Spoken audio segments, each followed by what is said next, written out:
Assalamualaikum warahmatullahi wabarakatuh. Halo semuanya dimanapun kalian berada. Semoga sehat selalu ya. Cerita horor kita pada malam hari ini dilansir dari kontenjateng.com dan Oke Travel yang ditulis oleh Violeta Azalea Ray Putri yang berjudul Cerita Horor Hantu Kuyang Incar Wanita Hamil di Kampung Doni.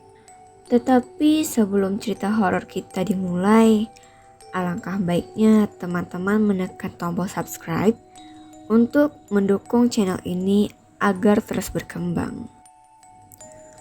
Kuyang merupakan siluman berwujud kepala manusia dengan organ tubuh yang masih menempel tanpa kulit dan tanpa tulang. Biasanya, kuyang terbang untuk mencari darah wanita setelah melahirkan atau ari-ari bayi. Makhluk ini sangat terkenal di Kalimantan. Kuyang sebenarnya adalah manusia yang menuntut ajaran ilmu hitam untuk mencapai kehidupan abadi atau awet muda. Pada siang hari, kuyang akan berwujud seperti manusia normal. Dan pada malam hari, kuyang akan terbang untuk mencari darah wanita atau ari-ari untuk dimakannya. Konon legendanya, kuyang adalah seorang wanita yang merupakan istri simpanan dari seorang laki-laki yang kaya raya.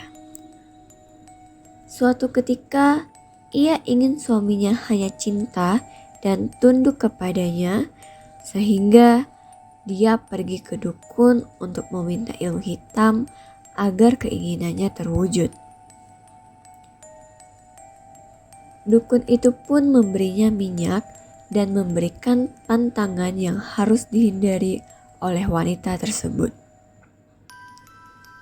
Pantangannya seperti jangan sampai melewati tanaman labu, jangan melewati sapu ijuk, jangan melihat cermin, dan syarat yang terpenting adalah harus makan ari-ari bayi seminggu sekali atau sebulan sekali. Wanita itu pun melakukan ritual yang dukun itu suruh. Dalam seketika, wanita tersebut berubah menjadi sosok kuyang yang menyeramkan. Kemudian, dia pun mulai mencari ari-ari bayi di kampungnya. Hal itu terus berlanjut hingga beberapa bulan. Suatu ketika tidak ada lagi wanita yang hamil di kampungnya, sehingga memaksanya untuk mencari ari-ari bayi keluar dari kampungnya. Tapi karena dia belum hafal jalan kampung lain, tanpa sengaja kuyang tersebut melanggar pantangan dari dukun karena dia melewati tanaman labu. Akhirnya, kuyang tersebut terjebak di taman labu tersebut dan tak bisa terbang. Kuyang itu pun akhirnya menangis dengan suara yang menyeramkan. Sehingga ada seorang lelaki yang mendengar suara tersebut. Orang itu pun kaget melihat sosok makhluk yang sangat menyeramkan.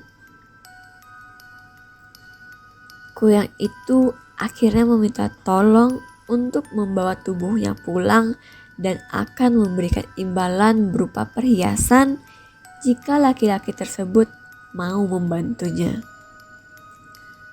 Akhirnya, laki-laki tersebut membantu kuyang untuk pulang ke rumah dengan memasukkan kepala kuyang ke kantong belanjaan. Setelah kejadian tersebut, akhirnya warga desa tahu siapa yang selama ini menjadi pencuri ari-ari bayi di kampungnya.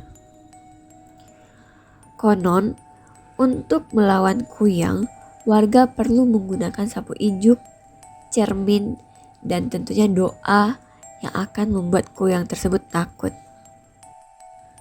Selanjutnya, ada kisah nyata yang dialami oleh seorang pria bernama Doni Alfredo Cambayong.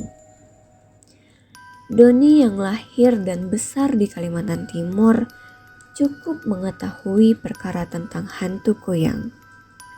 Kuyang sendiri dipercaya sebagai makhluk halus yang berwujud kepala dengan organ tubuh yang menggantung, yang pada malam hari berkeliaran mencari mangsa, yaitu darah bayi yang baru lahir, wanita yang baru melahirkan, wanita yang sedang hamil tua.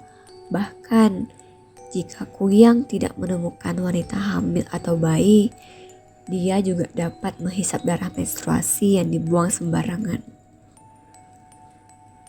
Di balik papan Kalimantan Timur, tempat tinggal Doni merupakan daerah pinggiran kota yang masih banyak hutan, kebun, bukit, dan hutan bakau.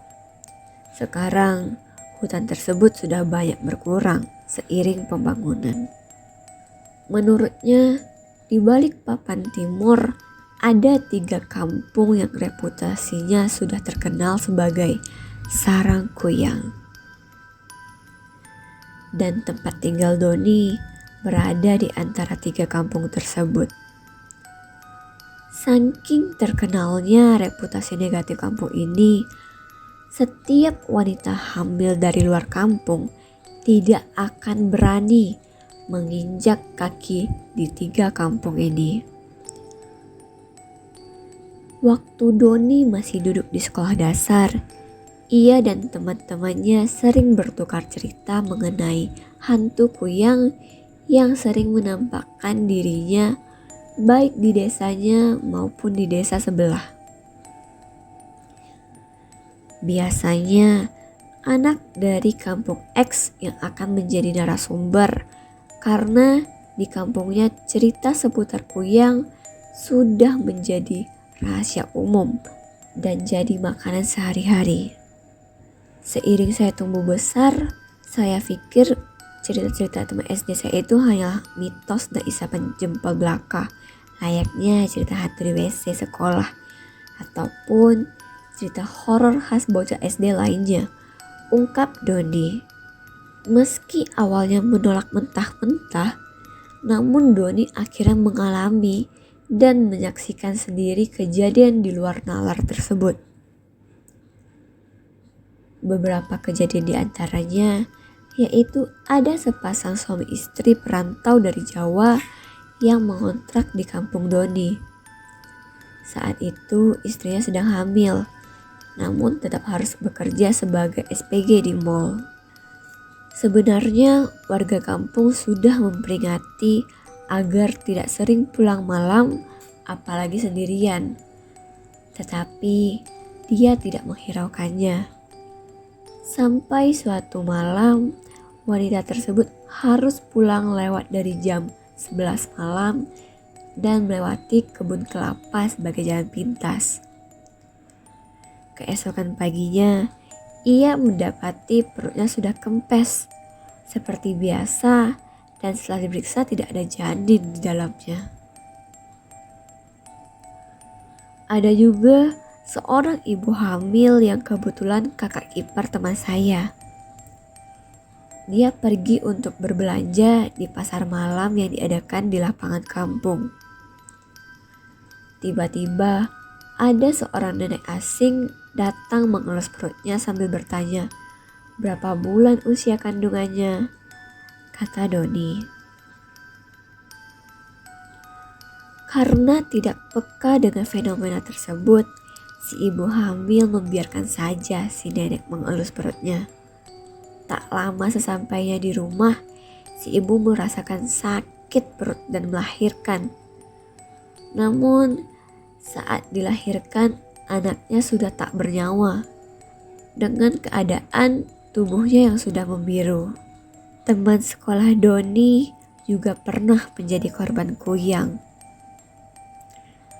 Ceritanya adalah rumah temannya ini kebetulan berbatasan langsung dengan kampung sebelah.